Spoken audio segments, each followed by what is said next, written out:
Good morning, everybody. It is January 10th. My name is Nick, and this is another edition of the Hi5 series by the DH podcast. First off, it's going to be NFL loaded today, just as an FYI for you. So, in terms of gambling for the die, yesterday was a worse day than Jeffrey Toobin's last Zoom call. It was just all around poor. 0 for 4. So, we're close to even. We're at 9-7, so we're still in the black, which is great, but it's not good enough, especially when you came from 9-3 yesterday. They were on an absolute tear. It's a rough one. So, we've got a little bit of bounce back, but we have some storylines to talk about before we get into today's games. Let's first off by saying, we started yesterday and we got the Rams and the Seahawks. That was our afternoon game. That's bad. That's real bad look for the Seahawks. You can't even beat a backup and then a broken starter. I mean, I know that it's tough to beat a team twice in a season. That's why a lot of divisional opponents split.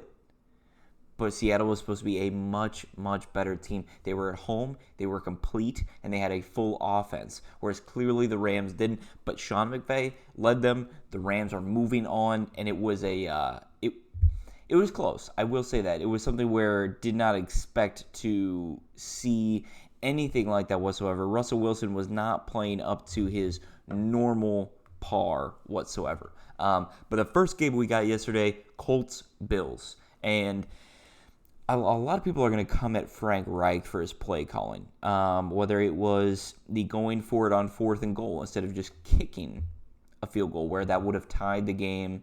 In the end math, it would have tied the game, or getting mad at Blankenship for doinking one. I don't get mad at Big Rod, Hot Rod, whatever you want to call him, because he's been steady all season long. And I'm honestly not that mad at Frank Reich either. That, you're on the road. You're at a very good opponent. You're at the number 2 seed, somebody that's expected to make the AFC Championship. Not only are you making it competitive, but you could have won the game as well. If those gambles would have paid off, why am I saying the Bengals? If those gambles would have paid off, the Colts would have won by 10. So it's not that he wasn't playing to win the game. It's that your only argument with Frank can now be, did he play too aggressively and not conservatively enough? Well, you're the lower seed on the road in the playoffs. You need to make some harsh moves. And I can see it happening. Okay. Last game of the night, Buccaneers, Washington. The storyline is not that Tom Brady is the oldest quarterback to throw a touchdown in the playoffs. The storyline is not that Tom Brady has led the Buccaneers to their first playoffs since 2002 or 2003, whatever the hell it is. The storyline, Taylor Heineke. Taylor Heineke. That guy was an absolute stud last night. I'm going to pull up his stat line for you because it just goes to show that when the pressure was on, he stepped up. Over 300 yards, 26 for 44, a tutty, and an INT. And you know what? The football team lost by 8, so they didn't cover. It's a tough one. Or the Bucs didn't cover, I should say. But if you're Washington, you got to say, wow, we've got this guy, because that flash in the pan of what he was able to do on a huge stage in the playoffs is monstrous. And any fan should be happy to be seeing those glimpses whatsoever. As a Browns fan, I know I will take glimpses extremely heavily into what I'm doing. Okay, today we've got 2 games, and the third one I've got a prediction for you. Let's see the schedule. The first one, Ravens, Titans at 105, and the Ravens here are favored by 3.5. I had them at 3. I like them at 3. I do not like them at 3.5. Let me just say that. I think that their run defense is susceptible to Derrick Henry because guess what? Every last single run defense is susceptible to Derrick Henry. He's that freaking good. I love the Ravens in this. I think the Ravens can easily, if they're playing to their highest level that they finished at the end of the regular season, they can keep up with the Chiefs and the Bills. That being said, they've also never won a playoff game, so those jitters are massive. We'll see what we can do. The Titans are at home after winning the AFC South, and they are plus 3.5 even though they're at home, and the over-under is 54. So let's see what the Magic gives us. We've got the away team, which is the Ravens, money line, Ravens money line, and the over. God, I love that so much. Holy shit. Yeah, typically the Die and I do not agree, and I don't know if that's a good thing or not, but that's great. I love the over. Both these teams are going to score. They're run heavy. They're run first. Ask questions later. I think it's going to be a great game.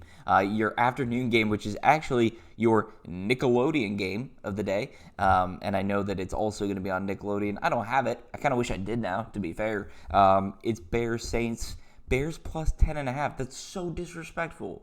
So disrespectful. Saints minus 10.5 at home in the Dome. Over-under is 48.5. I think the only reason that people might be confused as to whether this over will hit or not is, can the Bears score? And I do. I think the Bears can score. They've been, the way that they played, at least in the first half against the Packers, if they can replicate that, that means that they need to be doing more scripted plays. It worked for them. They went down their first drive against the Packers and scored. You need to get them on their heels and continue to script. There's nothing wrong with it. You can deviate from it as you need to, but you have enough script. You can choose your own adventure. Oh, you're down by 3. All right, let's run this one. Up by 3, run that one. It doesn't matter. So let's see what they think here, because I don't know. I really have no idea what to think about this game. I could see the Bears totally falling flat like they did against the Packers, and I could also see the Saints falling flat because Drew Brees is old, and he might just want to go in the booth and be done now.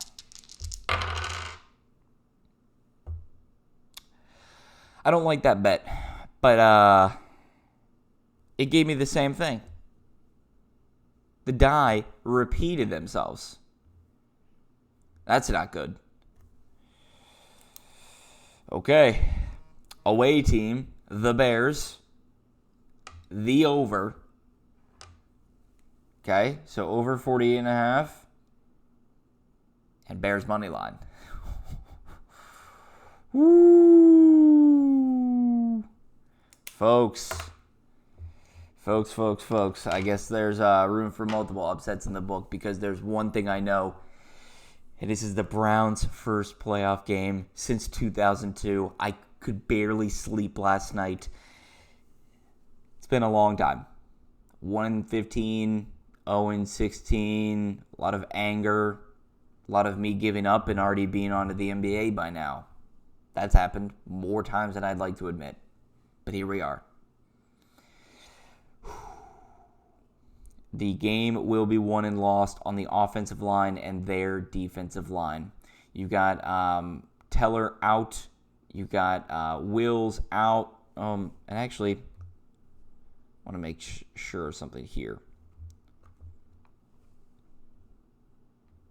I want to make sure that I think actually Teller's in. But because he is an incredible part. Stop it. I hate this thing. You know what? Okay, doesn't matter. Game's going to be won and lost. Offensive line. Jedrick Wills is out. I know he's a rookie. I don't care. He's one of the most prolific rookies we have. Offensive line is going to be where it's at because their defensive line is healthy. TJ Watt, Cam Hayward, they're coming back. It's happening. A lot of things are going to happen.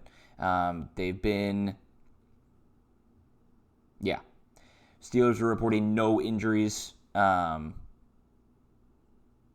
the Browns have a decent amount. So, we'll see.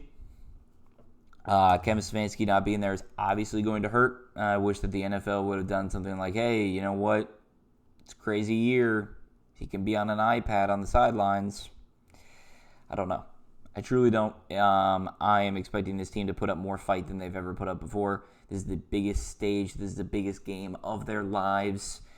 This is most likely the biggest game they will play in a little while.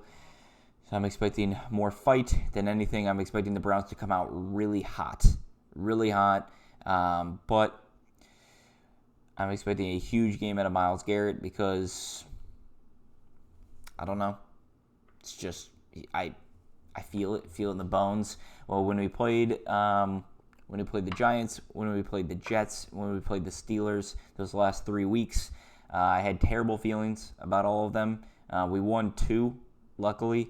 All 3 were close. The Giants were, manageable, but all 3 were closer than I would like. I don't know why I'm feeling good about today. Don't know why. I could be on here tomorrow and feeling very bad. So, there's one thing I know. It's Browns money line. Take it to the house. We'll see everybody tomorrow.